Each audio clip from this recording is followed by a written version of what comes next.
vamos a tratar un tema muy controversial, el tema de la apostasía. Y digo controversial porque tenemos la tendencia a mirar la apostasía en la iglesia del vecino, pero nunca en nuestra iglesia. La sierva del Señor, Elena White, citando a un predicador inglés, dice que éste decía: apostasía, apostasía, apostasía es lo que hay en el frente de cada iglesia. ¿Será cierto esto? Lo miraremos en el tema no a la apostasía. Les invito a abrir la Biblia en el libro de Segunda de Tesalonicenses, capítulo 2, versículo 3. Segunda de Tesalonicenses, capítulo 2 y versículo 3.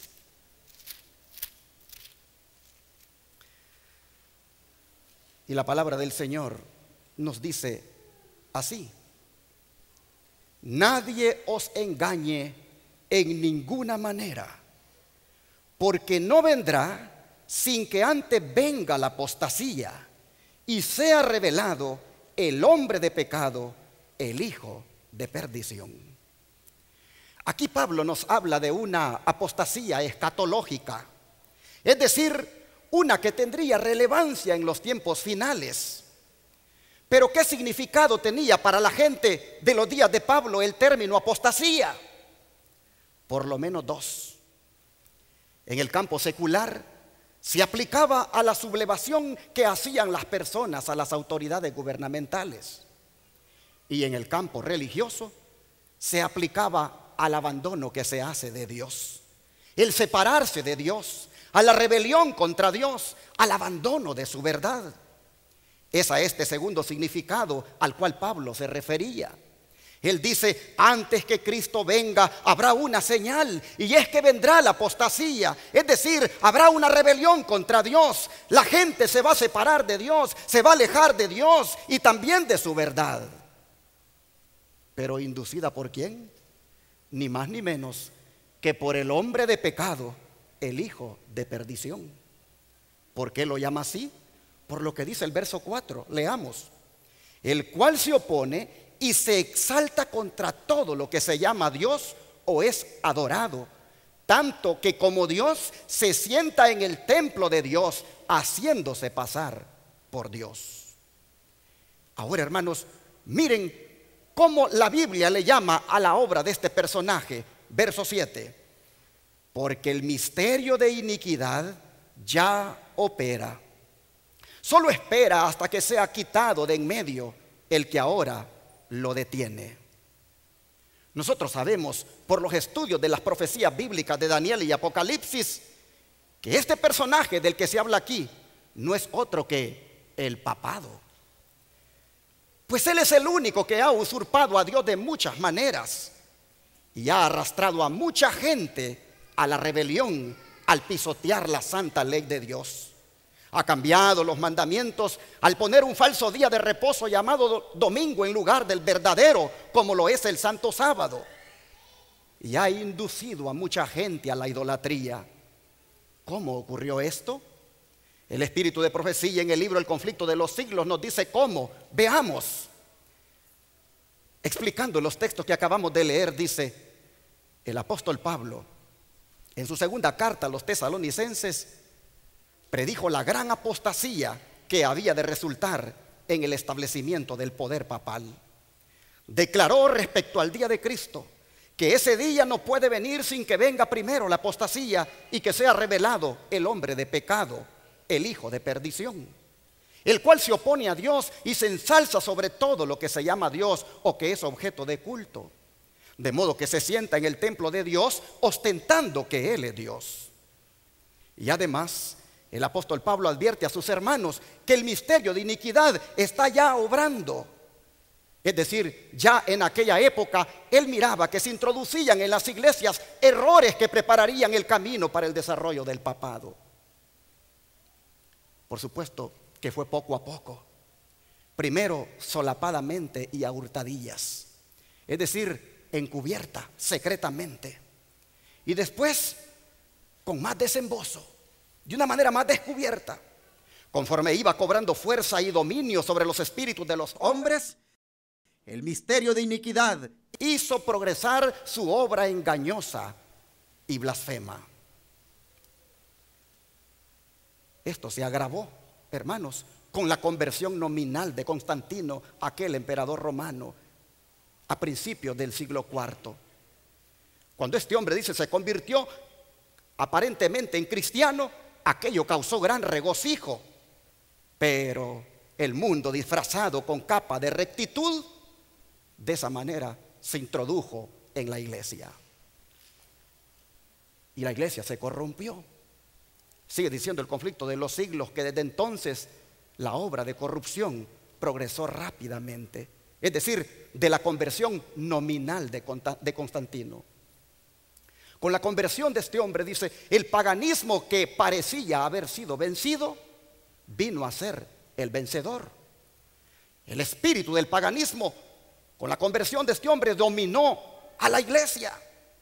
Sus doctrinas del paganismo, ceremonias y supersticiones se incorporaron a la fe y al culto de los que profesaban ser discípulos de Cristo. Y sí, fiestas como la Navidad, fiestas como la resurrección de la Pascua, fiestas como San Valentín y muchas otras más se introdujeron en la iglesia revestidas de cristianismo. Esta avenencia, dice, entre el paganismo y el cristianismo dio por resultado el desarrollo del hombre de pecado, predicho en la profecía, como oponiéndose a Dios y ensalzándose a sí mismo sobre Dios, a fin de asegurarse honores y ganancias mundanas. Tristemente, hermanos, dice que la iglesia fue inducida a buscar el favor y el apoyo de los grandes de la tierra. Y habiendo rechazado de esa manera a Cristo, tuvo que someterse al representante de Satanás, el obispo de Roma. ¿Por qué lo hizo? Porque una de las principales doctrinas del romanismo enseña que el Papa es cabeza visible de la Iglesia Universal de Cristo y que fue investido de suprema autoridad sobre los obispos y los pastores de todas las partes del mundo. Aún más, al Papa se le han dado los títulos propios de la divinidad. Se le ha titulado Señor Dios el Papa y se le ha declarado infalible. Exige que todos los hombres le rindan homenaje. La misma pretensión que sostuvo Satanás cuando tentó a Cristo en el desierto, la sostiene aún por medio de la iglesia de Roma. Y tristemente dice que muchos son los que están dispuestos a rendirle homenaje a ese personaje. Dios, dice el don profético en este libro, El Conflicto de los Siglos, Dios no ha hecho alusión alguna en su palabra a que Él haya elegido a un hombre para que sea la cabeza de la iglesia. Solo por usurpación puede el Papa ejercer autoridad sobre la iglesia de Cristo. Los romanistas se han empeñado en acusar a los protestantes de herejía y de haberse separado caprichosamente de la verdadera iglesia. Pero estos cargos recaen más bien sobre ellos mismos. Ellos son los que arriaron la bandera de Cristo y se apartaron de la fe que ha sido una vez dada a los santos. La profecía decía que este personaje pensaría mudar los tiempos y la ley, según Daniel 7:25, y no tardó en iniciar esta obra. Porque para dar a los convertidos del paganismo algo que equivaliera al culto de los ídolos y para animarles a que aceptaran nominalmente el cristianismo, se introdujo gradualmente en el culto cristiano la adoración de imágenes y de reliquias. Este sistema de idolatría fue definitivamente sancionado por decreto de un concilio general. Y para remate de su obra sacrílega, Roma se atrevió a borrar de la ley de Dios el segundo mandamiento que prohíbe la adoración de las imágenes y a dividir en dos el último mandamiento para conservar el número de estos. Tristemente, el relato sigue diciendo que el espíritu de concesión al paganismo fomentó aún más el desprecio de la autoridad del cielo. Porque obrando por medio de directores inconversos de la iglesia, Satanás atentó también contra el cuarto mandamiento y trató de echar a un lado el antiguo sábado, el día que Dios había bendecido y santificado, según Génesis 2, versos 2 y 3. Lo hizo para colocar en vez de ese día el día festivo observado por los paganos como el venerable día del sol, es decir, el domingo. Este intento, dice, no se hizo al principio abiertamente, porque en los primeros siglos el verdadero día de reposo, el sábado, había sido guardado por todos los cristianos, los cuales, siendo celosos de la honra de Dios y creyendo que su ley es inmutable, respetaban escrupulosamente la santidad de sus preceptos.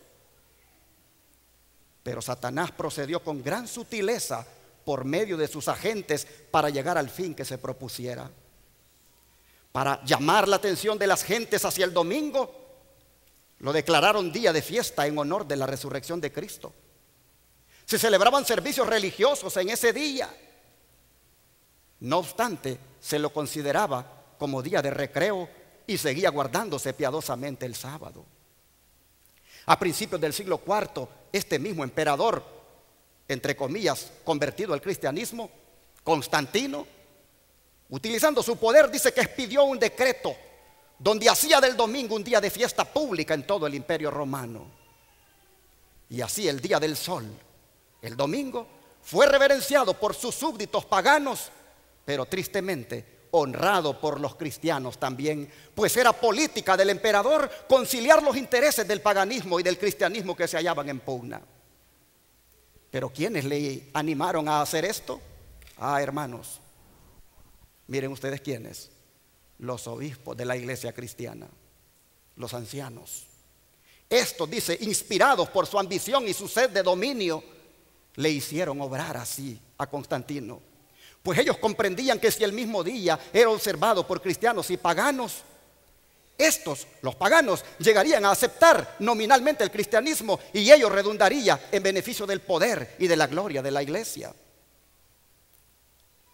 Pero a pesar de que muchos cristianos piadosos fueron poco a poco inducidos a reconocer cierto carácter sagrado al domingo, no dejaron de considerar el verdadero sábado como el día santo del Señor, ni de observarlo en cumplimiento del cuarto mandamiento. Pero no paró aquí la obra del jefe engañador.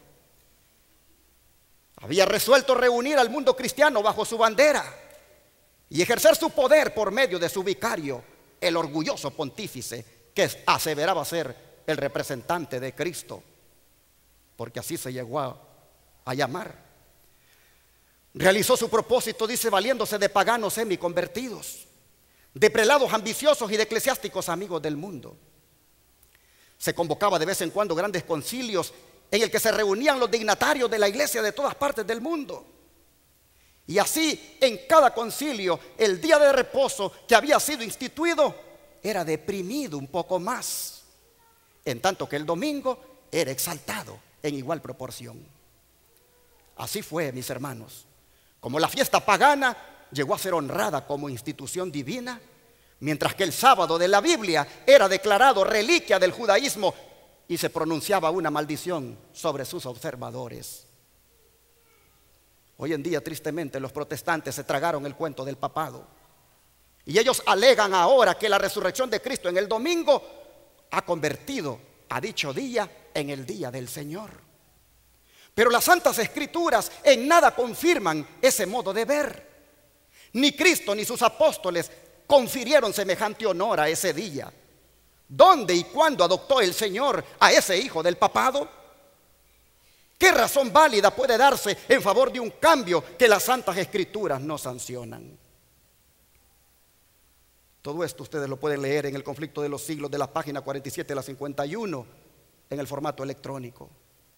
Pero hermanos, detrás de todo esto, de todo esto estuvo el enemigo de Dios. Pues miren, Satanás, dice, obrando por intermedio de los livianes dirigentes de la iglesia, alteró el cuarto mandamiento y trató de poner a un lado el antiguo sábado, el día que Dios ha bendecido y santificado. Y en su lugar exaltó el festival observado por los paganos como el venerable día del sol. El Señor ha señalado claramente el camino hacia la ciudad de Dios. Pero el gran apóstata ha cambiado el cartel indicador de caminos. estableciendo un sábado falso. El enemigo de todo bien ha dado vuelta el indicador de camino, de modo que señale la senda de la desobediencia como la senda de la felicidad. Ha insultado al Señor, rehusando obedecer un así dice Jehová. Ha intentado cambiar los tiempos y la ley. Así está escrito en Fe y Valor, página 83. Y de esta manera, mis hermanos, el mundo, con todas las iglesias que guardan el domingo, han apostatado de la verdad. Pero lo dicho hasta aquí, solo es una forma de apostasía. Pero si de dejar o separarse de Dios se trata, ¿qué decir de la apostasía del ecumenismo que el mismo papado promueve ahora? Y donde tristemente líderes del Israel moderno están participando bajo el nombre de festivales de libertad religiosa. Es verdad que no se han unido en puntos comunes de doctrina, pero eso a la iglesia remanente que el Señor levantó la está convirtiendo en predicadora de un mensaje ecuménico también. Lo único que hace diferente a muchos predicadores del Israel moderno hoy en día es nada más el día de reposo. De allí, si tú quieres escuchar un buen mensaje pentecostal, visita sus iglesias y ahí lo vas a tener. Mensajes distintivos adventistas se cuentan con los dedos hoy en día. El ecumenismo, hermanos, no es otra cosa que la unidad de las iglesias. Y es el movimiento católico para traer a los cristianos protestantes de regreso a Roma. Y en esto, los líderes religiosos están comprometiendo a las iglesias con sus reuniones interreligiosas. ¿Pero qué dice la Biblia al respecto? Vamos a 2 de Corintios, capítulo 6, versículo 14 al 15. 2 de Corintios, capítulo 6, versículo 14 al 15. No os unáis en yugo desigual con los incrédulos, porque ¿qué compañerismo tiene la justicia con la injusticia? ¿Y qué comunión la luz con las tinieblas? ¿Y qué concordia Cristo con Belial? ¿O qué parte el creyente con el incrédulo? Y los versos 17 y 18 dice el Señor: por lo cual salid de en medio de ellos y apartaos, dice el Señor, y no toquéis lo inmundo, y yo os recibiré y seré padre a vosotros, y vosotros me seréis hijos e hijas, dice el Señor Todopoderoso. Con razón, el don profético nos amonesta de la siguiente manera: el mensaje del tercer ángel debe cumplir su obra de separar de las iglesias a un pueblo que se sostendrá sobre la plataforma de la verdad eterna. ¿Cuál es la obra del mensaje de los tres ángeles? ¿Unidad con las iglesias caídas o separar de esas iglesias a un pueblo que se sostenga en la plataforma de la verdad? El mensaje de los tres ángeles es un mensaje de división, es un mensaje de separación, no mensaje de unificación apóstata. Nuestro mensaje, dice Elena White, hablando del mensaje que proclama la iglesia remanente de este tiempo del fin, nuestro mensaje, dice, es de vida o muerte. Y debemos permitir que aparezca tal como es. El gran poder de Dios debemos presentarlo en toda la fuerza de su expresión. Entonces el Señor lo va a hacer efectivo. Testimonios para la iglesia, tomo 6 páginas, 68. Hermanos, ¿cómo pueden estos líderes del Israel moderno, como el que aparece en esta foto, que recientemente asistió a una reunión ecuménica con el Papa, cómo puede él presentar el mensaje de vida o muerte con este tipo de encuentros?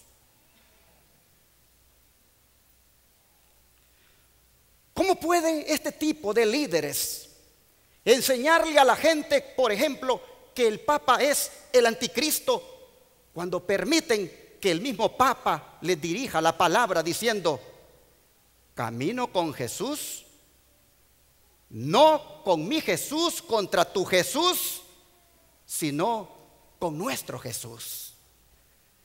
Hermanos, yo pregunto, ¿es que el Jesús con el cual camina el Papa es el mismo Jesús con el cual nosotros caminamos?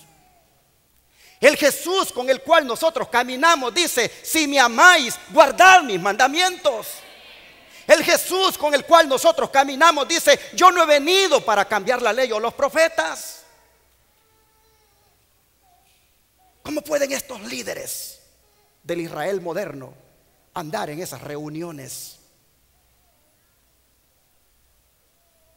si no pueden predicar la verdad como debiera ser cuando se intercambian regalitos y socializan y se la pasan en esas reuniones privadas?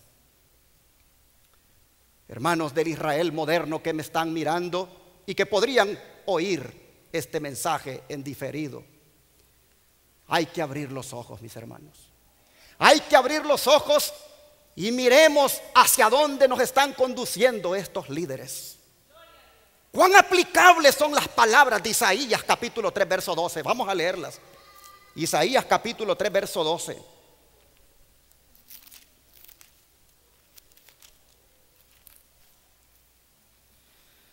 Aquí la palabra dice: los opresores de mi pueblo son muchachos, y mujeres se enseñorearon de él. Sí, muchas mujeres pastoras se están enseñoreando. Algunas hasta están defraternizando hermanos porque sabían de que no les daban el voto para que las ungieran como pastoras. Repito, los opresores de mi pueblo son muchachos, y mujeres se enseñorearon de él. Pueblo mío, dice el profeta, los que te guían te engañan y tuercen el curso de tus caminos. Hermanos, y si tuercen el curso de tus caminos, entonces te están arrastrando a la apostasía, mi hermano. Es necesario, hermano querido, que unjas tus ojos para que mires la apostasía donde verdaderamente está. La apostasía no está en los hermanitos que se salen de las iglesias de la conferencia, asociación o misión para ir a hacer iglesias de hogar o congregarse en iglesias independientes. No, mis hermanos, ellos solamente lo que querían era adorar a Dios en espíritu y en verdad. Ellos lo único que querían era ser fieles a la verdad presente y no transigir con estas apostasías que se propagan y que nadie hace nada por detenerla. Ellos no son apóstatas. La mensajera del Señor dice: ha llegado el tiempo de realizar esfuerzos valientes y denodados para desembarazar a la iglesia del fango y la suciedad que están empañando su pureza. El pueblo de Dios, al que le ha sido encomendada la sagrada verdad, está sufriendo ¿qué cosa? Una pasmosa apostasía. Testimonios para los ministros, página 450.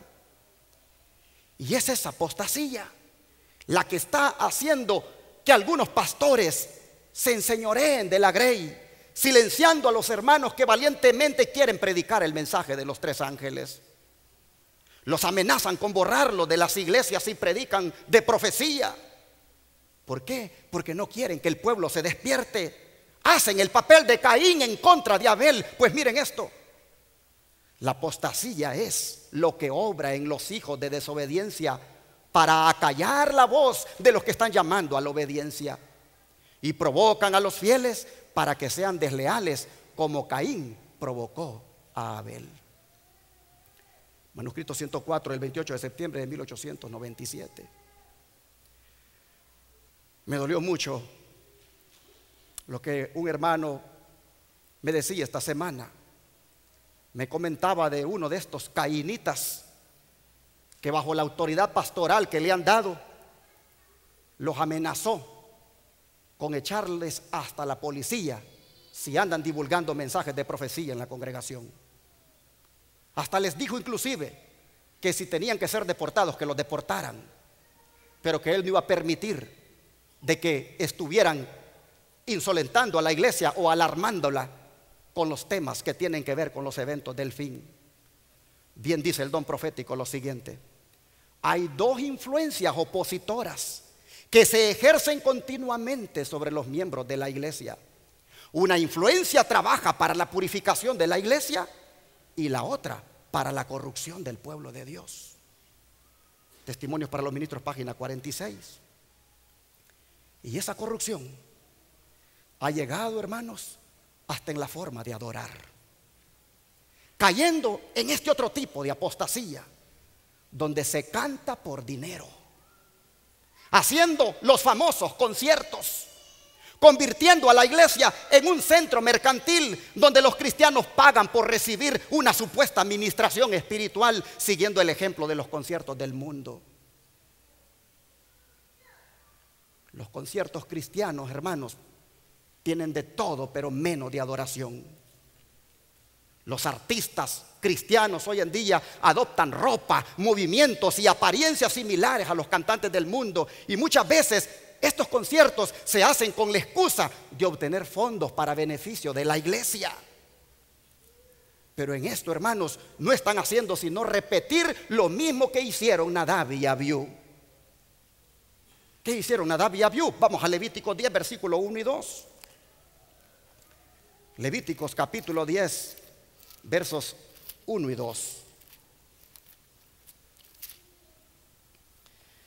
Las escrituras dicen que los hijos de Aarón, Nadab y Abiú, tomaron cada uno su incensario y pusieron fuego en ellos, sobre el cual pusieron incienso, y ofrecieron delante de Jehová fuego extraño que él nunca les mandó.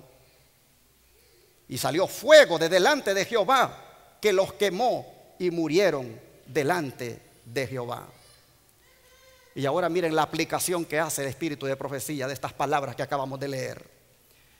Los lugares de culto, dice la sierva del Señor Elena White, son contaminados con toda clase de disipación idólatra, porque a fin de ganar un poquito de dinero de los amadores egoístas de los placeres, para pagar las deudas de las iglesias o sustentar la obra que ésta realiza, muchas de estas personas no darían por voluntad propia ni un chelín con propósitos religiosos. ¿Dónde están? ¿Dónde en las instrucciones dadas por Dios para el sostén de su obra encontramos mención alguna acerca de tómbolas de beneficencia, conciertos, venta de caridad y otros entretenimientos similares? ¿Dónde dice encontramos eso?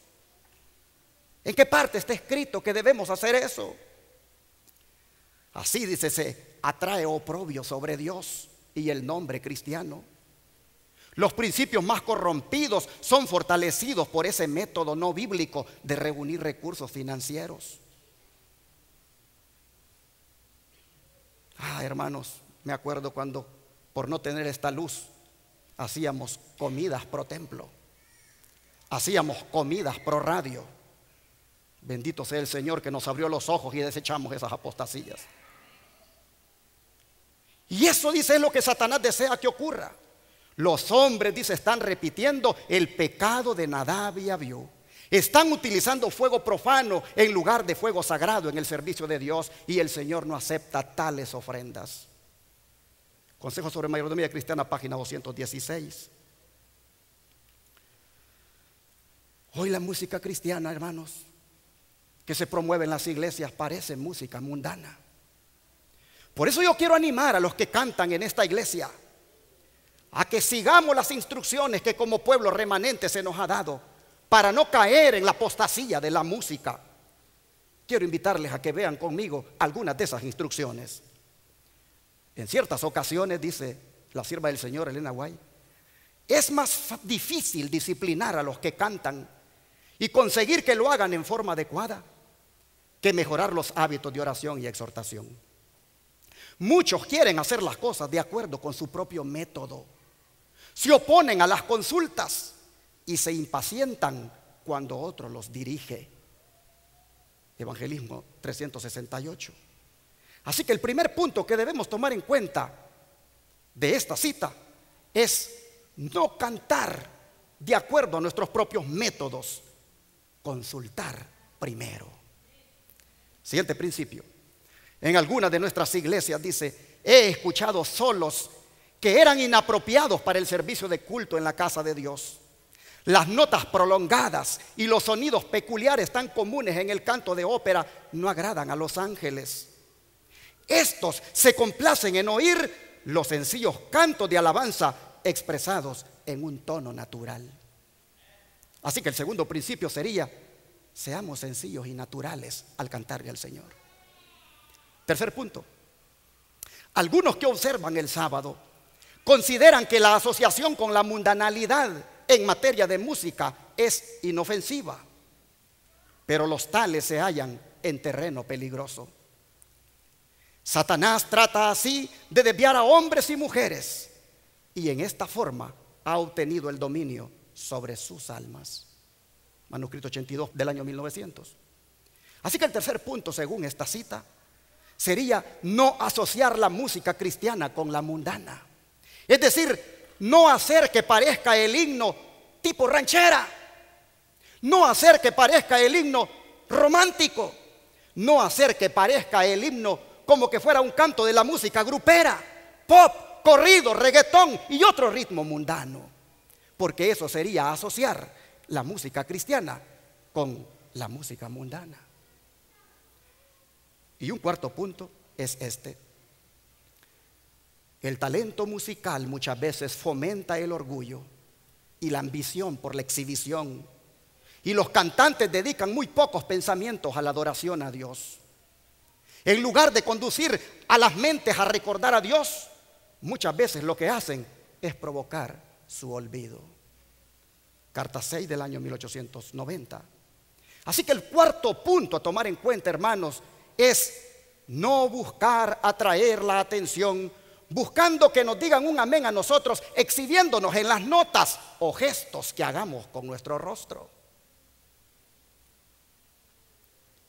Y hay un quinto punto a tomar en cuenta. Se me mostró, dice el caso del hermano U, que él sería una carga para la iglesia a menos que llegara a tener una relación más estrecha con Dios. Él se ha autoenvanecido. Si se hace alguna observación sobre su proceder, se siente herido.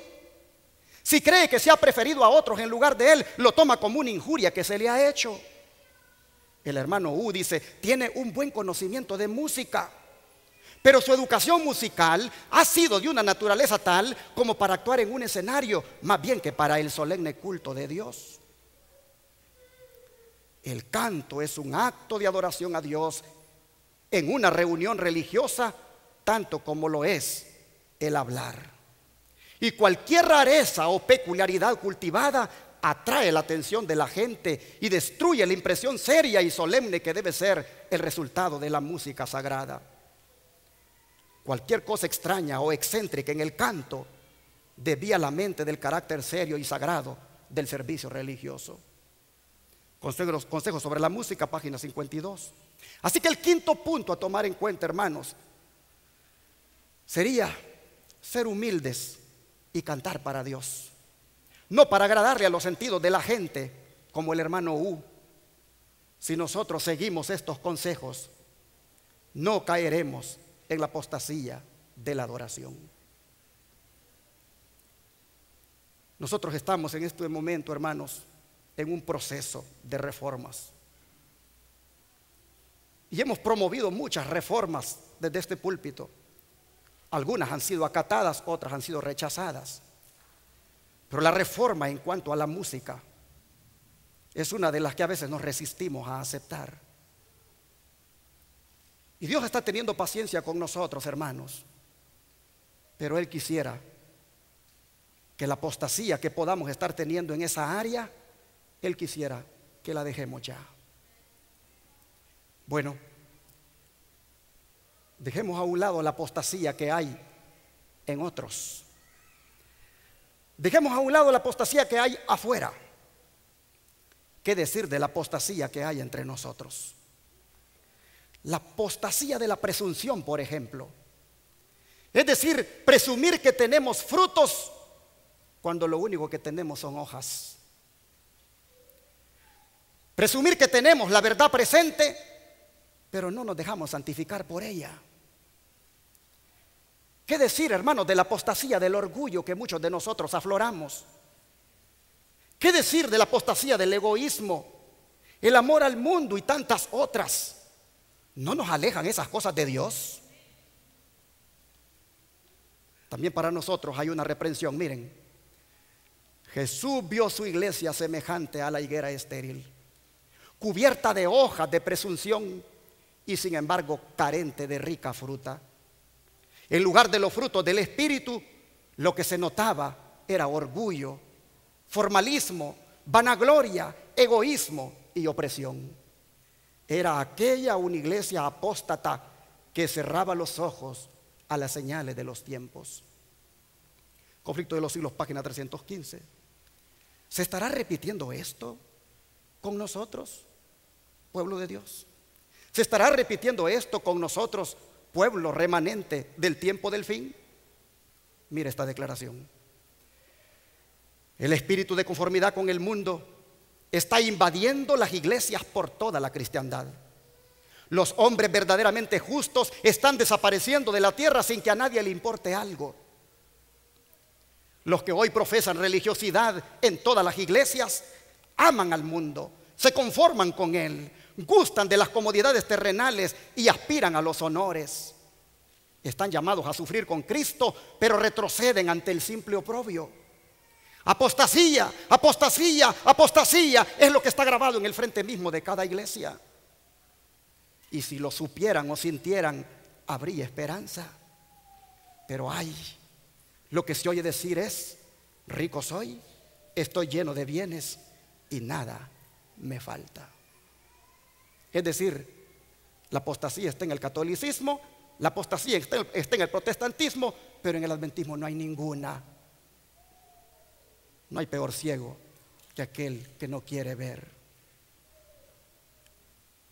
Mis hermanos, por eso ahora yo quisiera invitarles a que hagamos un examen de nosotros mismos. Así lo aconseja el apóstol Pablo. Vamos al libro de 2 de Corintios 13, verso 5.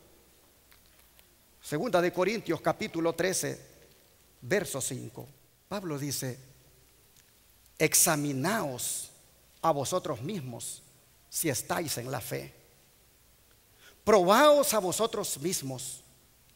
¿No os conocéis a vosotros mismos que Jesucristo está en vosotros? A menos que seáis reprobados. Hermanos, ¿por qué debemos examinarnos?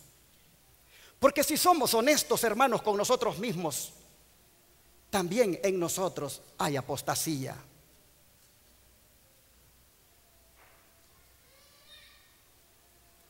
Pablo hace una pregunta retórica aquí. Dice que si no sabemos que Cristo mora en nosotros. Y la verdad, hermanos, si nos hemos apartado del Señor, siendo criticones últimamente, si nos hemos apartado del Señor levantando falso testimonio en contra de alguien, si nos hemos apartado del Señor chismeando dentro del pueblo de Dios, rechazando la reforma pro salud, vistiéndonos y adornándonos como el mundo, divirtiéndonos con la música del mundo, transgrediendo el sábado y tantas otras cosas que nos alejan de Dios, si ese es el caso, mis hermanos, estamos en apostasía. Y Cristo entonces no está morando en nosotros. Por eso es que el Señor nos hace una invitación a que dejemos la apostasía. Hermanos, Dios no va a tolerar por más tiempo nuestras apostasías. ¿Cómo trata Dios la apostasía? Me recuerdo aquellos 6 miembros de la iglesia del desierto: Coré, Datán y Abirán, Moisés, Aarón y María. Los 6 miembros de la iglesia remanente, denominada, visible y registrada, cayeron en apostasía. Pero 3 de ellos Dios permitió que la tierra se los tragara. Y a 3 de ellos Dios los perdonó. La apostasía de Coré, Datán y Abirán, que era movida por el celo al líder que Dios había puesto en el pueblo, tristemente lo llevó con toda su familia a que la tierra se lo tragara.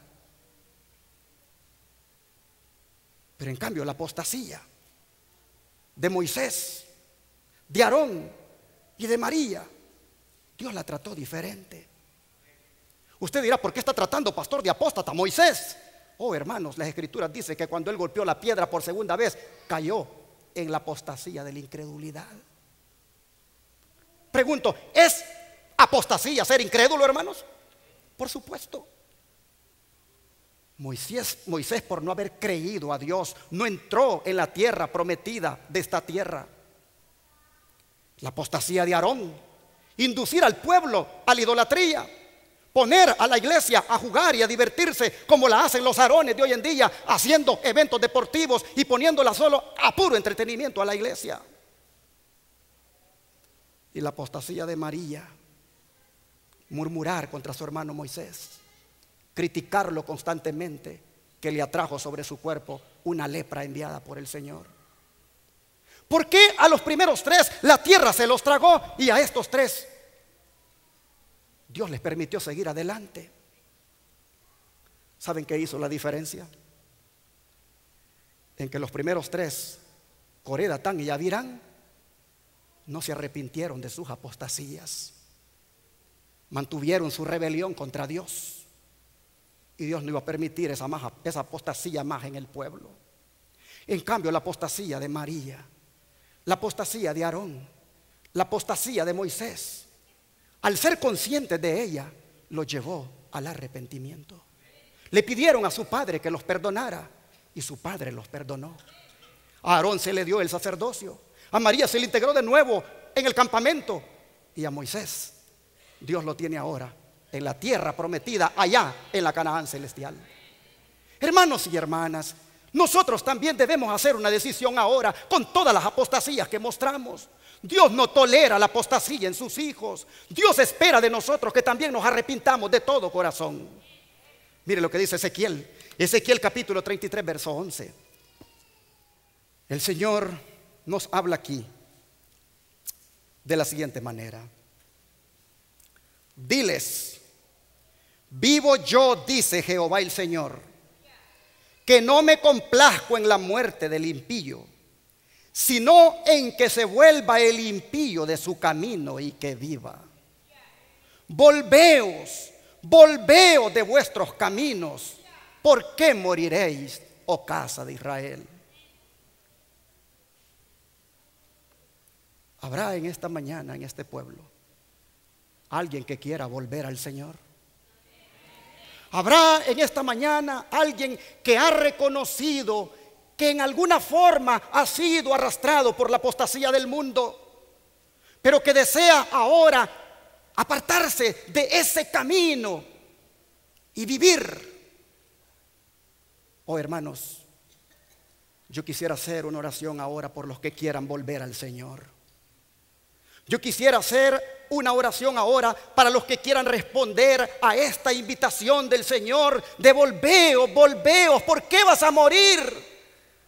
Yo quisiera ahora, hermanos, invitarles a que vengan aquí adelante si verdaderamente ustedes quieren volver a Cristo. Si hay alguien que quiera venir al Señor, pase aquí adelante. Yo voy a hacer una oración de consagración al Señor. Yo voy a pedir a nuestro Padre que perdone todas nuestras apostasías y que nos restaure, hermanos. Todos hemos pecado, dice la Escritura, y estamos destituidos de la gloria de Dios. Pero en Cristo tenemos esperanza, hermanos. ¿Quién quisiera en esta hora venir allá adelante y arrodillarse y decirle al Señor: perdona mis apostasías, Padre, perdona mi mundanalidad, perdona mis transgresiones, perdóname porque te he fallado? En la apostasía de la música he caído, en la apostasía de la vestimenta mundana he caído en la apostasía de la comida que no es adecuada para mi salud. Oh, hermanos, ¿cuántos quisieran decirle al Señor: perdóname porque he caído en la apostasía de la forma correcta de guardar el sábado? El Señor dice: volveos, volveos, ¿por qué moriréis, oh casa de Israel? Volveos, dice, apartaos de vuestros caminos. Vamos a arrodillarnos y vamos a pedirle al Señor que nos dé este privilegio de que hoy volvamos a Él. Oh Dios Todopoderoso, fácil es hablar de la apostasía que hay en otros credos religiosos. Fácil es hablar de la apostasía que hay en la iglesia del vecino. Pero hablar de la apostasía que hay entre nosotros, Padre, eso duele, porque nos quita la máscara, porque verdaderamente nos muestra quiénes somos. Hoy no te podemos engañar. El testigo fiel dice: yo conozco tus obras. Padre, míranos aquí, reconociendo nuestras apostasías, reconociendo, Señor, que nos hemos alejado en más de alguna cosa, que nos hemos separado de ti. Oh Padre, te ruego ahora, no nos tomes en cuenta nuestro pecado. Purifícanos con tu sangre. Y como a Moisés, y como a María, y como a Aarón le diste la oportunidad de continuar, dánosla a nosotros también, Señor. Borra, Padre, limpia, purifica todas nuestras manchas con tu sangre preciosa. Señor, ayúdanos a que como pueblo remanente en este tiempo del fin podamos mantenernos puros y sin mancha delante de ti. Tu palabra dice que tú vendrás por una iglesia pura, sin mancha ni arruga. Oh Señor, míranos. Hay manchas en nosotros, hay arrugas en nosotros. Oh Padre, te ruego ahora que tu Espíritu pase sobre nosotros y nos convierta de nuevo a ti. Señor, gracias por la invitación de volver a ti. Aquí estamos, Señor, volviendo a ti. Recíbenos. Tu palabra dice que el que a ti viene, tú no le echas fuera. Entonces, Señor, recíbenos en esta hora. Y gracias por perdonar nuestras apostasías. Ayúdanos, Señor, a ser fieles y obedientes, tal como tú lo mandas. Te lo pedimos todo esto, Padre, en el grande nombre de Cristo Jesús. Amén.